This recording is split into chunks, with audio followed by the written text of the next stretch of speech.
Olá, amigas e amigos, sejam muito bem-vindas e bem-vindos ao nosso Ultraverso. Eu sou Alex Rodrigues e estou muito feliz em receber aqui hoje um convidado muito especial. Estou falando do ator e dublador Mauro Ramos. Hoje nós vamos falar aqui do seu trabalho com a narração de audiobooks, de nada mais nada menos que uma das maiores, na minha humilde opinião, a maior obra de ficção e fantasia já criada. Estamos falando, claro, da saga de J.R.R. Tolkien, Senhor dos Anéis e O Hobbit. Mas antes de iniciar o nosso bate-papo, vou pedir para que vocês curtam esse vídeo, compartilhem, se inscrevam no canal, porque isso ajuda muito a gente do Ultraverso a levar um conteúdo bem bacana para vocês. Também estamos nos aplicativos de podcast, então você pode ali no trânsito ou no trabalho, você pode escutar a gente, vai ser bem legal. Agora, sem mais delongas, eu vou fazer aqui a apresentação apropriada ao nosso convidado. Estou falando do ator, dublador, diretor de dublagem, narrador, claro, e também faz outras atividades que deixam a gente que curte cultura muito feliz. Mauro Ramos, muito obrigado por você ter aceitado aqui conversar um pouquinho. Obrigado a vocês pelo convite. A gente fica muito honrado com a lembrança do nome e do trabalho da gente. Bem bacana, Mauro. Antes, nós vamos falar aqui a narração dessa obra do Tolkien.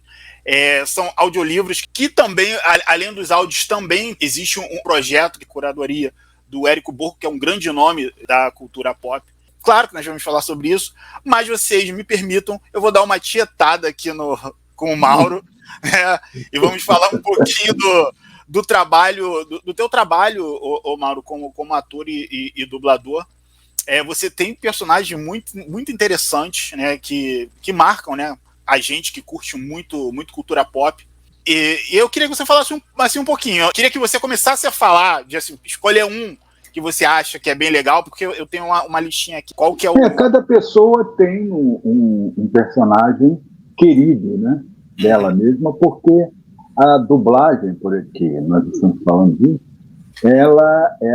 ela trabalha com a emoção do espectador, E tudo é memória emocional, memória afetiva, e mesmo a pessoa que, ao crescer, chegar à adolescência ou à fase adulta, ele não gostar mais de dublagem, de qualquer maneira, a dublagem exerceu uma função muito grande para ela quando ela era criança, Então, todo mundo foi tocado pela dublagem de alguma forma. Então, eu acho muito interessante, as reações das pessoas são altamente emocionais, ao escutar as vozes dos colegas, a minha voz e tudo mais. E no início eu achava um pouco assustador, porque a gente ficava na sombra, A dublagem é como aquele teatro de sombras chinês, Só que com o som. A gente ficava escondido. E quem estava na linha de frente visualmente era o ator ou a atriz que estava na tela, ou o bonequinho que estava na tela. Hoje em dia, já tem 20 anos que esse tipo de olhar sobre a minha profissão tem sido colocado. Hoje em dia a gente já é visto, graças à internet e ao interesse dos fãs, a gente é visto como um profissional que tem até nome e rosto. Antes a gente despontava para um anonimato, agora não. E às vezes é muito assustador e às vezes é imensamente gratificante. A grande parte dos fãs gostam muito da dublagem e, conforme eu havia falado antes, cada um lembra de algum afetivamente. A gente vai fazendo vários ao longo da vida, mesmo porque a gente não pode ficar só fazendo um ator, porque senão morre de fome, Então, a gente a cada mês, a gente é que nem motorista de táxi, motorista de aplicativo, a gente entra no mês no vermelho, a gente sabe quanto a gente vai ter que pagar, mas não sabe quanto a gente vai ganhar.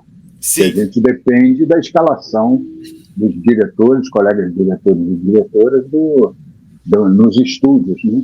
E a gente vai de um lado para o outro diariamente para ganhar um cachezinho pequeno, daqui de 1 hora, outro de 1 hora, outro de 2 horas, outro de meia hora, e no final do mês a gente faz uma amealha, né? Como o milho da galinha, como eu costumo dizer, vai enchendo o papo, né? Para poder pagar as contas e viver com um mínimo de dignidade. Foi por isso que eu optei largar teatro, rádio, televisão, para me dedicar à dublagem, porque é um nicho do trabalho de ator que tem uma constância maior, né? E a gente consegue ter uma vida razoavelmente parecida com qualquer cidadão de outra profissão.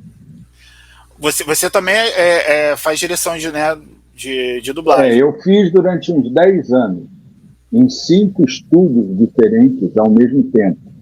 E é porque eu precisava na época, mas eu hoje em dia olho para trás e digo assim, meu Deus do céu, como eu consegui fazer isso? Porque hoje não dá mesmo, né? E com o tempo a gente vai perdendo a resistência, né, mental e corporal para esse tipo de trabalho intenso, né? E aí não sou mais diretor por opção mesmo, prefiro só ficar com aquela coisa que eu mais gosto, que é atuar, né? Eu acho, por mais que você tenha feito, né, atores conhecidos, os desenhos e as animações, eu acho que marcam muito. Por exemplo, né, eu mesmo faço isso e conheço muitas pessoas também que fazem. Tem pessoas que simplesmente eles preferem os filmes legendados. Não, eu gosto de ouvir o áudio original, né, por N motivos, né? Mas elas têm esse direito, né? Sim, né? E às vezes realmente é um filme, né, que você não, eu acho que eu quero ouvir exatamente dessa forma. Às vezes é uma sacada, né, que faz parte daquela cultura, né, e na dublagem ela tem alguma modificação. Mas desenhos, animações, por exemplo, eu só assisto dublado. Aí para mim realmente faz toda a diferença você ter eu escutar, né, na minha língua, em português, porque eu gosto muito. E aí você, né, tem, por exemplo, você tem Shrek, você tem um personagem que você fez uma participação, você me confirma se eu estiver errado, que é o Aldebaran, né, que é o cavaleiro de touro, né, que é um...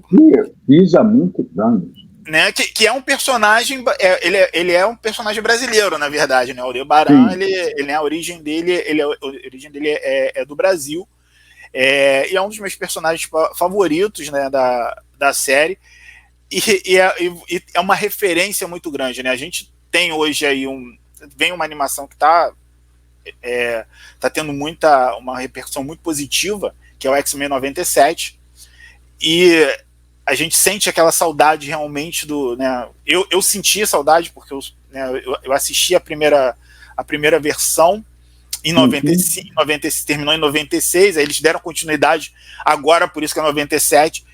Que saudade de ouvir, né? Ouvir a dublagem em português na animação. Esse desenvolvimento da cultura pop, que na verdade sempre existiu e hoje se fala mais sobre isso, mais abertamente. E você acha que deu mais visibilidade ao trabalho de vocês? Essa coisa do fãzão mesmo, sabe? O cara é fã daquele desenho, daquela animação, né? Daquela franquia. Na minha opinião, alguns fatores contribuíram para que houvesse esse destaque maior da dublagem e dos dubladores de um modo geral. Eu me lembro que há uns 20 anos a gente comparecia a certos congressos de fãs, né? Reuniões de fãs, e a gente achava assim meio estranho, né? Primeira vez que eu vi um concurso de cosplay, eu fui logo colocado para ser juiz do concurso e eu nem sabia o que queria dizer a palavra, E eu ficava vendo gente de todas as idades, né, paramentados com seus personagens favoritos, e eu dizia, meu Deus, que doido, que é isso? Eu me lembro de um rapazinho, na primeira vez que eu fui, um garoto que devia ter o quê? Uns 6, 7 anos de idade, que estava paramentado como um Ronin, né? E ele falava alguma cena, né? Ele interpretava alguma cena dessa personagem, falando em japonês. E o moleque nem era japonês, nem tinha nenhuma ascendência japonesa, só por causa do interesse dele gostar daquilo. Então, em primeiro lugar, os fãs foram os que deram o pontapé inicial para um maior conhecimento do nosso trabalho.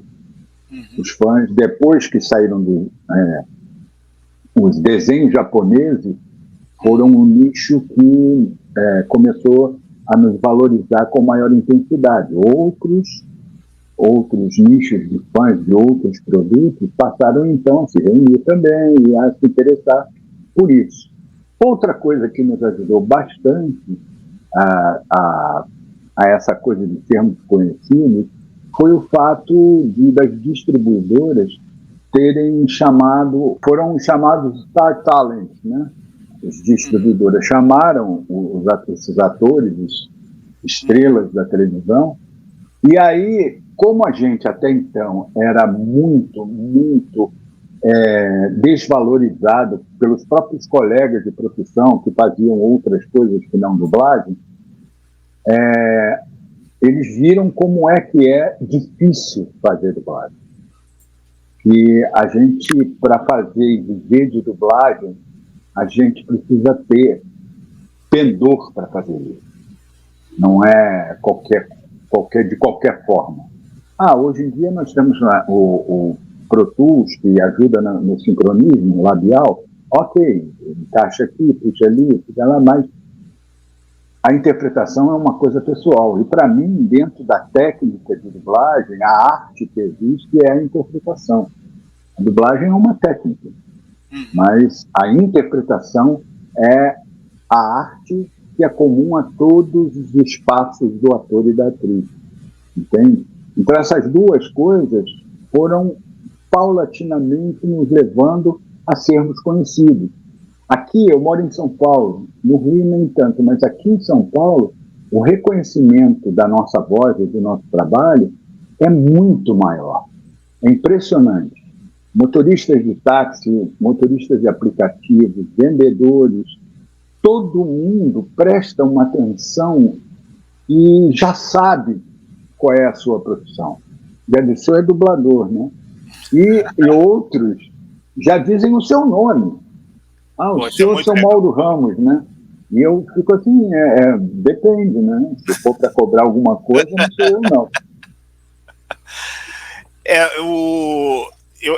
Eu tive até quando eu falei que eu ia estar com você hoje, teve não, pede para ele falar aquilo, pede falar aquela frase. Pessoal, por causa, né, existe todo um mundo aí de direitos autorais que não se pode, não é assim que se faz, não é assim que se pode fazer. E nós estamos numa luta para a preservação do nosso trabalho não ser substituído pela inteligência artificial. Então, a gente tem que tomar cuidado. Isso até que eu ia falar assim, um pouco, você pode falar até de forma bem rápida, como você falou, existe a interpretação. Isso a inteligência artificial ela não consegue fazer, ela consegue modular. Por enquanto. Mas você acha que realmente, essa parte da dramaturgia, você acha que ele pode conseguir fazer? Olha, ele aprende. A inteligência artificial aprende. Você já viu a capacidade de uma inteligência artificial com relação à música, né? Você já viu gente que morreu e 10 anos depois bota uma música inédita para o cara que morreu em imagem cantar uma música que ele nunca cantou na vida enquanto estava vivo. E ele está cantando. E você fica ali, de boca aberta, de meu Deus, parece que o cara está vivo. Falar é música.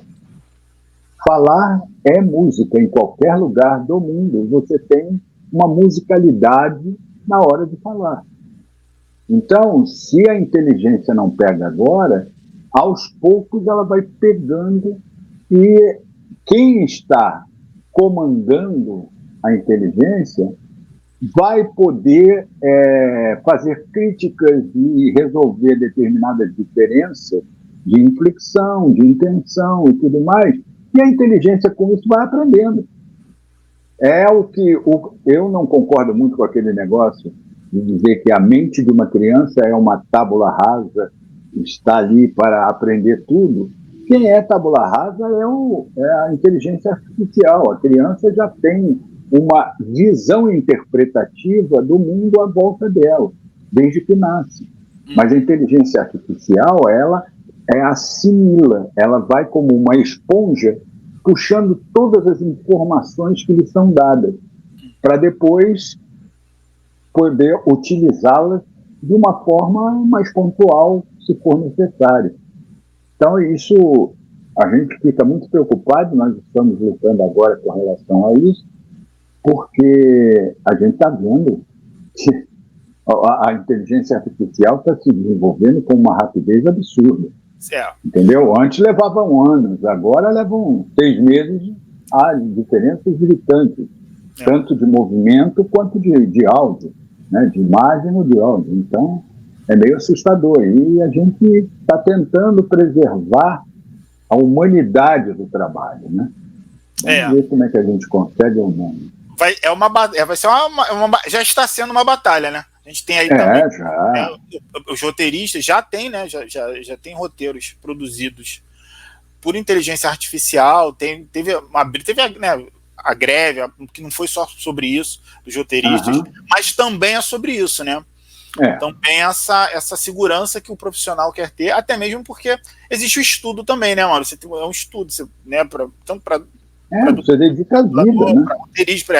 Você dedica a vida para no final você realmente não ter, você não ter mercado.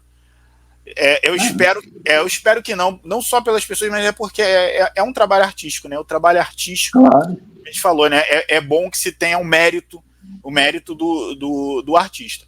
E aí, são quantos anos de carreira já, Mauro? 35. 35 anos. Como dublador. Como né? Ator, 45. 45. Né? Então, para você ver, né? Nesse tempo aí,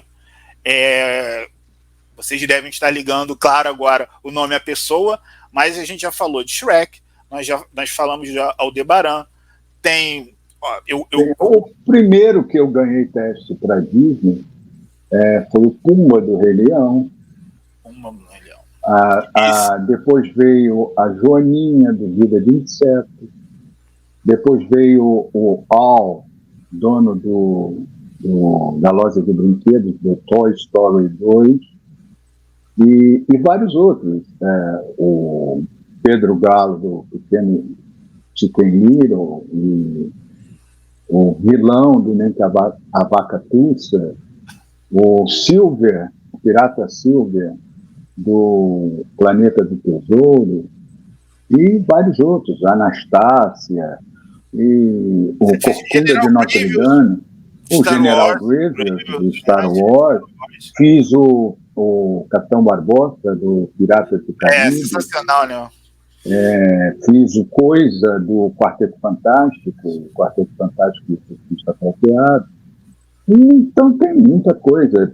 Tem um pessoal que gosta muito do meu trabalho. Né? O Pica-Pau também, que era icônico. Eu fiz o Zé Curubu, e agora fui substituído por outra pessoa, porque está sendo gravado no Rio, então não mandaram aqui para São Paulo. A Lista Negra, as primeiras 4 temporadas, eu interpretei o principal, o Raven, e parece que o pessoal gosta muito, e por aí vai. Estou aí fazendo há 20 e tantos anos o Dr. Richard Webber, de Grey's Anatomy, e durante 13 anos um detetive do Law and Order, entende? Então, está aí, estamos aí. Pô, maravilha, Mauro. Agora, você conhecia já a obra de Tolkien antes de você Já, entrar nessa produção já. da obra? Já eu li quando jovem. Li quando jovem. O primeiro contato foi com a leitura, foi com o livro? Foi com a leitura. Foi com a leitura. E eu lia muita fantasia, muita ficção científica, né? Então, eu tive até o grande prazer de fazer nessas narrações para Storytel o 2001, Uma Odisseia no Espaço, que é uma das histórias que eu mais gosto, né, na minha vida. E eu achava que eu não tinha cabedal para poder narrar fielmente e com o tesão que é a necessidade de se fazer o Senhor dos Anéis, mas, graças a Deus, com muito esforço, a gente conseguiu lá na PTBR, com a direção do Spencer, né, e com o trabalho do Mário na captação, foi muito legal, cansativo, mas foi muito legal. E agora tem outras coisas também, que eu fiz narração da série The Witcher, né, para Bookwire, no estúdio lá do Daniel e tudo mais, e estamos devagar e sempre tentando dar o melhor para o ouvinte, né, o espectador, porque é meio difícil, né? Eu lia muito Júlio Verne, ficção científica de um modo geral, né, Isaac Asimov e outros que tais, e numa dessas de fantasia, eu só não li aquele do Leão, as Crônicas de Nárnia, mas naquela época eu já tinha lido o Senhor dos Anéis. E revisitar o Senhor dos Anéis como narrador e tentando passar para o ouvinte a grandiosidade da coisa, só podia ser quando eu sendo adulto, porque naquela época eu não conseguiria captar determinadas nuances, né, do livro, da história e dos personagens. Mas aí vem a experiência, né, que você falou, claro, de dublagem, né, que você tem, você falou 35, sim, mas também como ator, né, essa sua face de ator, ela também deve ajudar bastante para você. Sim, porque dentro do meu estilo interpretativo, quando o livro é uma saga dessa natureza, realmente foi. Agora, para cada livro que eu narro, eu tenho um enfoque diferente, né? Eu não posso fazer da mesma forma, por exemplo, um livro que fala de uma coisa tecnicamente. Eu tenho que manter o interesse do ouvinte dentro daquela estrutura do livro técnico, né? Mas o Senhor dos Anéis é como The Witcher, ou como eu passei anos, agora eu acho que me parece que apagaram, porque passou o tempo do contrato, eu lia muita Agatha Christie, né? O Hercule Poirot, Miss Marple, e aí esse tipo de literatura já necessita de um bom trabalho de ator para a gente poder passar a história para o ouvinte, né? De uma forma mais estimulante. A preocupação como narrador é sempre com quem está ouvindo. E isso vem da minha época de rádio, entendeu? Onde eu fazia programas ao vivo, interpretava personagens e tudo mais. E a nossa preocupação na época, que é a preocupação, pelo menos a minha como narrador, é o de melhor contar para estimular o ouvinte a querer continuar a ouvir, entendeu? Esse seria mais ou menos o principal diferencial, digamos do trabalho como narrador, né? Nesse caso específico de audiolivros, como né, para dublagem, né? Podemos dizer que seria, né, o principal fator. Eu acho interessante também, porque a gente estava falando, né, um pouco sobre essa coisa da inteligência artificial, enfim, ela entrar nesse meio e ficar um pouco ameaçado um pouco o profissional, mas a gente tem também umas aberturas. Eu achei muito interessante, por exemplo, que você tem como eles falam como podcast, mas é quase como, eu acho que quase como um audiolivro. Você tem ali uma narração e uma interpretação de podcast que é a história. Por exemplo, eu acho que um dos mais famosos, né, que fizeram uma ambientação mesmo, né, com a história foi o França e o Labirinto, que até feito pelo Selton Mello. Sim. Há pouco tempo, se eu não me engano, é Paciente 63. É Paciente alguma coisa, eu só posso errar o número aí, que é com o seu Jorge. Isso. Isso tem a sua origem no rádio. O que a gente faz dessa forma nada mais é do que rádio-teatro. Um pouco Guerra dos Mundos, né? Podemos dizer assim. A gente fazia rádio-teatro e, na hora de narrar um livro, contando uma história ou fazendo esse tipo de produto, a gente está repetindo o que se fazia no passado, e é isso, é rádio-teatro. E nós, como narradores, somos a versão moderna daqueles contadores de história da antiguidade, onde as pessoas ficavam sentadas em torno e ele ficava contando acontecimentos, encantando as pessoas com acontecimentos que podiam ser verdadeiros, como podiam também ser inventados. E o pessoal adorava. E o que a gente faz é basicamente a mesma coisa que foi feita, só que através de um veículo diferente. Esse trabalho, né, com a Audible era uma radionovela, podemos dizer assim, né, no princípio lá, né, hoje você é uma história contada, e hoje com sonoplastia, tem gente que nem sabe, né, a galera mais jovem aí nem sabe ainda, nem sabe o que seria a sonoplastia, que são os sons que você vai jogando, era assim que se fazia. Chuva, exatamente. Era radiografia, cavalo era quino, né, batendo no outro. Coco, né? Né? Era metade de coco. Exato, entendeu? Porta, né? Você e outras coisas. Era uma porta pequena que fazia barulho de porta. Essas coisas. Passos tinha uma caixa com areia ou com taco e o sonoplasta ficava ali como se estivesse andando. Tinha uma escadinha pequena para captar o som da pessoa subindo nos degraus. E sempre foi assim. E é interessante porque, na verdade, é como o livro. O livro, e isso não só eu só que estou falando, né? Geralmente, né, as pessoas falam que o livro é melhor que o filme. Geralmente, né, raras algumas... São as boas adaptações que agradam a todos. Exatamente. E eu acho que nesse caso também, esse trabalho específico, não que seja melhor ou pior, mas é uma outra forma da interação do público. Né? Como você falou, acho que você foi muito feliz quando você falou, você pegou esse parâmetro, nessa comparação com como que era com o rádio.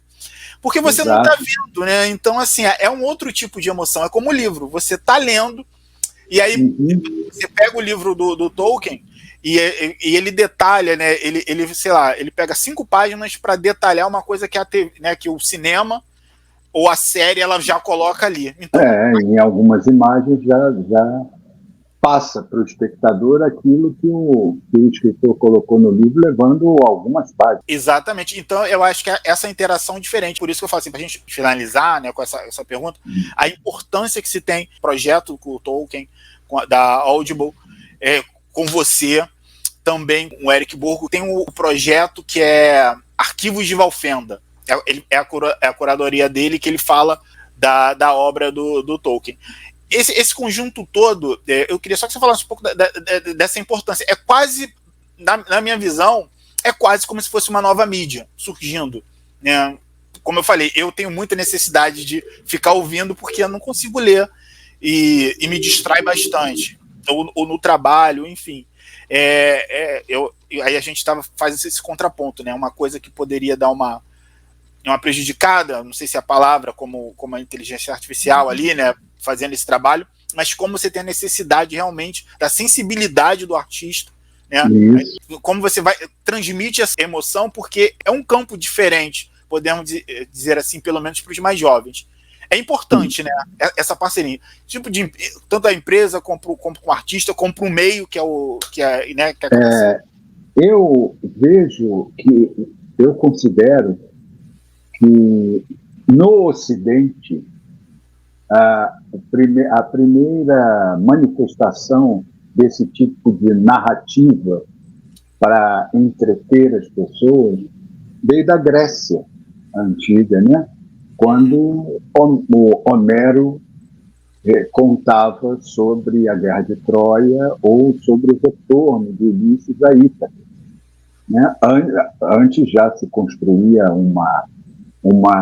várias histórias na Índia, na China e tudo mais, mas o que para nós é mais presente é a Ilíada e a Odisseia e a Eneida de Virgílio. Então, isso tudo era contado, era narrado por um contador de história.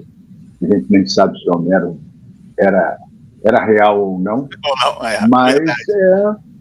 mas eles faziam uma radionovela narrativa, entendeu? Contando para as pessoas em torno de fogueiras, em festas e tudo mais, com liras, cantando músicas. E o Tolkien é meio que, só que na escrita ele é meio que um Homero, entendeu? Um Vate daquela época, porque ele coloca canções, faz um trabalho simplesmente louco de construir linguagens que não existem para dar credibilidade e verossimilhança às histórias dele. E a gente tem que acompanhar esse tipo de visão, porque senão não dá certo.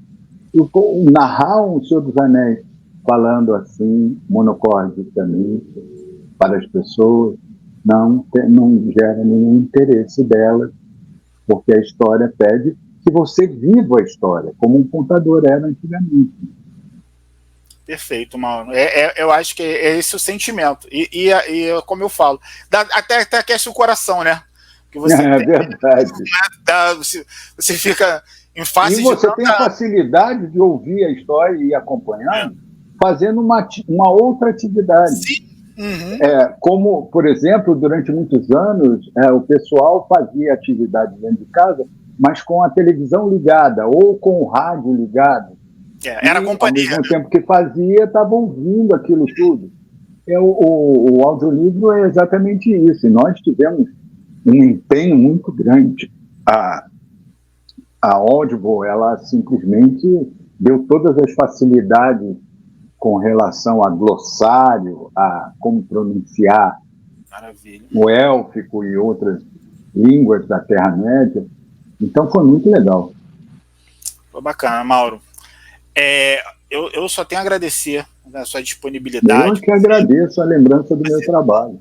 Você ter vindo aqui conversar com a gente. Não, com certeza o pessoal curte muito o seu trabalho, só pela lista aí, a sua lista aí de filhos e filhas que você tem. São personagens que marcam, né? Marcam o pessoal que curte cultura pop, o pessoal que curte cultura, né? Uhum. Eu quero também agradecer a Janaína César, desculpa, Janaína, se eu não pronunciar certo, que é a Dilce Comunicação, que fez essa mediação aqui. Esse trabalho também muito bacana da Audible, de ter essa plataforma de audiolivros. E o seu trabalho, só parabenizar, Mauro, porque eu curto muito dublagem, eu acho uma arte muito bacana, porque você quando você faz a animação, como eu falei, você tem que jogar toda a emoção, claro, né, tudo que está sentindo o personagem. E quando você faz um filme sério, eu imagino que você tem que captar também alguma coisa do artista. Então eu acho sensacional. Por isso que eu até falei no começo. Primeiro eu vou dar uma tietada com o Mauro, depois a gente fala de Tolkien, que também para mim é um assunto que, se a gente for deixar aqui, a gente vai falando de Tolkien. Varanda madrugada. A varanda madrugada, exatamente. Mauro, muito obrigado, agradeço obrigado novamente. Obrigado a você. Eu quero também obrigado. Valeu, eu espero tê-lo aqui novamente aqui com a gente aqui no Ultraverso para a gente falar mais sobre dublagem. Só chamar e marcar que a gente vem. Maravilha. Pessoal, também quero agradecer a vocês que estão com a gente aqui até agora. É muito importante. Novamente, peço para que vocês façam o velho ritual. É importante realmente curtir o vídeo, compartilhar. Também escutem a gente nos principais aplicativos de podcast. E vamos continuar esta conversa também nas redes sociais. É só acompanhar a gente no Ultraverso nas redes. Mauro, um abraço, novamente, muito obrigado. Um abraço para vocês também, a todas as pessoas que estão nos vendo e ouvindo. Muito obrigado pelo carinho e pelo reconhecimento do nosso esforço de trabalho. Legal, bacana, gente. Valeu. Abraço. Até lá. Um abraço.